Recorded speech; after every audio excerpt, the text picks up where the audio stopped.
मौसम तो ऐसा लग रहा है दिल गार्डन गार्डन हो रहा है। બેન આજે ગોલા ખાવા જવું છે। पहली फुर्सत में निकल। કાઈ ગોલા ખાવા નથી થતા, બરફનો ભૂકો કરીને સિરપ નાખીને ખાઈ લ્યો। એટલે કેમ?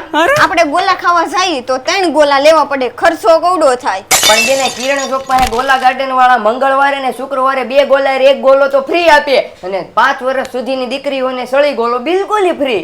ગોલા ગાર્ડન તમે એક ફેરું ગોલો ખાવ તો તમને એમ લાગશે કે હું કાશ્મીરમાં બેસીને ગોલો ખાઉં છું। ખાધા પછી નકરું પેટમાં નકરું રાર રાર થઈ જાય, મજા જ આવ્યા કરે। ખાવ ખાવ મોજ કરો। અને અમારા મિત્રો આપણા કિરણ ચોકમાં હું તો કહું સુરતમાં સૌ પ્રથમ વાર દુબઈ સ્પેશિયલ કુનાપા એસડીસ ગોલ આવી જાય છે। ડ્રાયફ્રૂટ, રબડી, મલાઈ, માવો, ચોકલેટ, કાજુ બદામનો તો વરસાદ કરે અને કુનાપાથી ભરપૂર ગોલો, વાહ બે વાહ। અને રેડ વેલ્વેટ ગોલો એકદમ નવી વેરાયટી છે, તમે અહીં આવીને ટેસ્ટ કરશો તો મજા માણી શકશો। અમે અહીંયા અઠવાડિયામાં 2 વાર ગોલા ખાવા આવ્યા છીએ। ગળું કાંઈ કોઈ જાતનું પકડાતું નથી અને ગોલા ખાવાની અહીંયા મજા આવે છે।